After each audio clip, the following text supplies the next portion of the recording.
ele era ateu ao princípio, maniqueísta. Quando ele se converteu, depois ele se converteu e ele assumiu essa postura. Aí, meu amigo vai ler sobre ele. Vou ler sobre um pouco sobre a vida de Santo Agostinho. Bom dia a todos.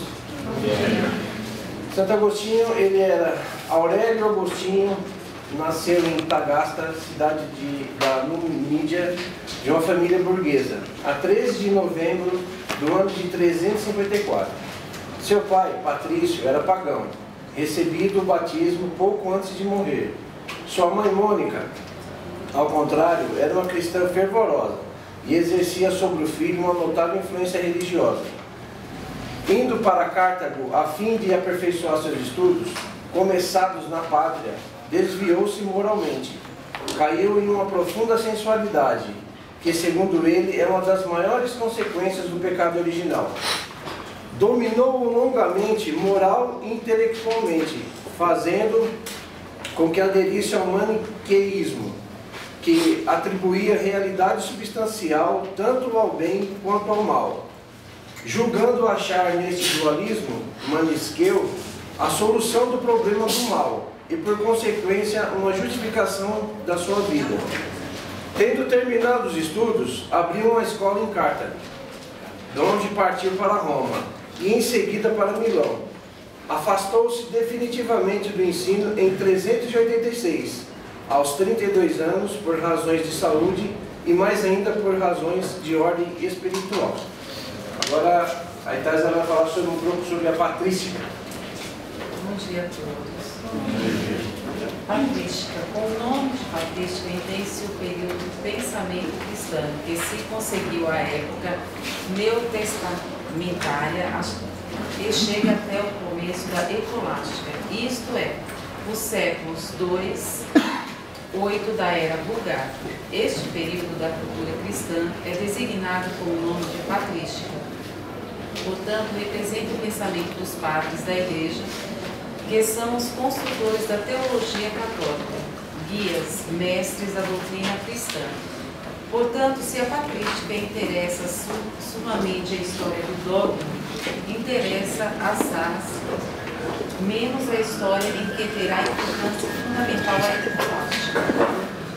A patrística ela é contemporânea do último período do pensamento grego, o período religioso com o qual interpõe o contrário. Entretanto, ele, diferenciando-se profundamente, sobretudo o monoteísmo, se diferencia do panteísmo e é também contemporâneo do Império Romano, com o qual também polemiza e que terminará por se cristianizar depois de Constantino. Dada culminante grandeza de Agostinho, a patrística será dividida em 3 períodos. Antes de Agostinho, período em que filosoficamente interessam especialmente os chamados apologistas e os padres alexandrinos. Agostinho, que merece um desenvolvimento à parte, visto ser o maior dos padres. Depois de Agostinho vem o período que, logo após a sistematização, representa a decadência da patrística. Bom, pessoal, aqui a gente tentou passar para vocês. Durante esse período, não existia a corrente do cristianismo, mas ainda não existia a igreja em si. Então, não tinha uma base. Aí vem os padres da igreja, quando o Império Romano ele começa a adotar esse tipo de religião, tem a necessidade de se organizar a igreja. Então, os padres vêm e montam a patrística lá no século II. E vem desenvolvendo isso. O Agostinho ele tem uma influência mais forte, porque quando ele vem, ele vai para Roma, ele começa a criticar muito, ele era até então do contra, né? Ele era maniqueísta, e ele começa a fazer umas críticas muito fortes a Santo Ambrósio. Ele vira orador do imperador Valentiniano, e nessas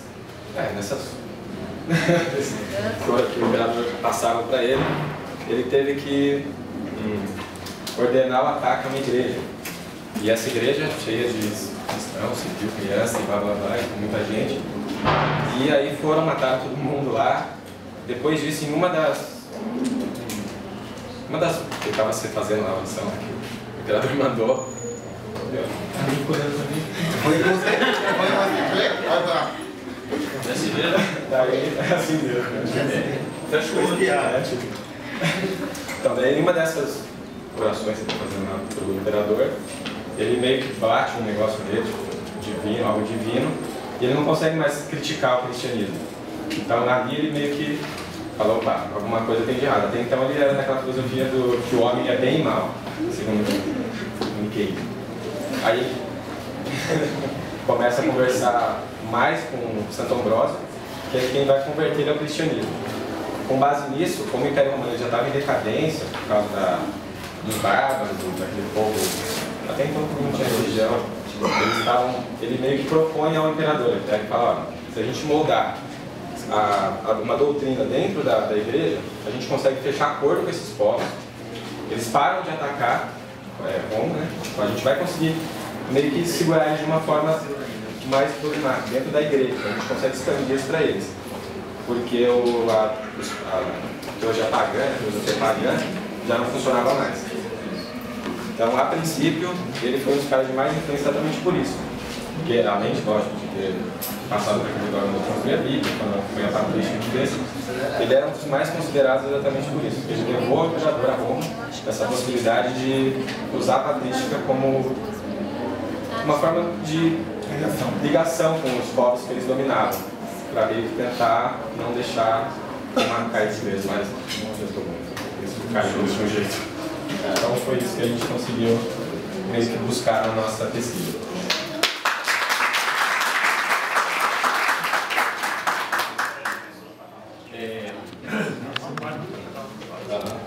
Antes de algumas observações, parabéns ao grupo. Eu vi o seu esforço aqui, o seu, né? Mas quero incentivá-lo a continuar falando ex-tempore, sem preocupar com o tempo e a vontade também, né? A gente sempre anda com uma colinha para falar, né? Qualquer lugar que você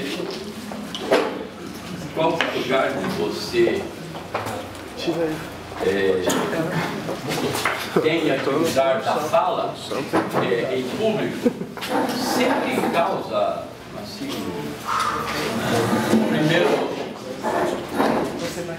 sofrimento. E para todo mundo é assim, comigo não foi diferente, né? Não foi diferente, né?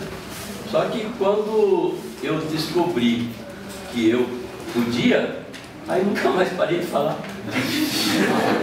em público, né? Então, parabéns ao grupo.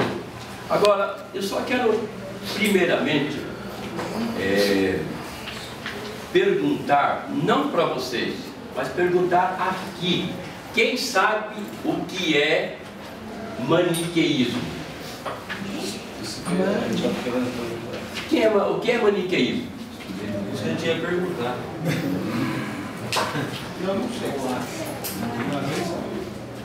Maniqueísmo é uma religião. E eu vou dar de hoje para amanhã 2 pontos para quem trouxer a resposta sobre o maniqueísmo. Era isso. Não, calma. Vai ter que explicar aí na frente? Hein? Vai ter que explicar? Eu não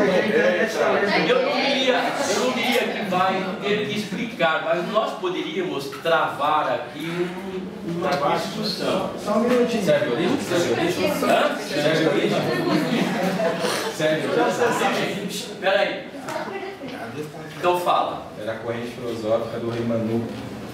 Daí lá ele meio que desenvolveu essa ideologia que o homem... E peraí, e o rei, e o Manu é de onde?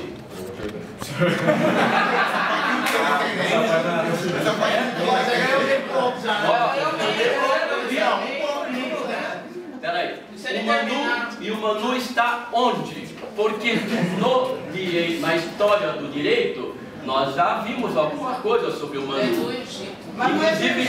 Inclusive, não é não. Inclusive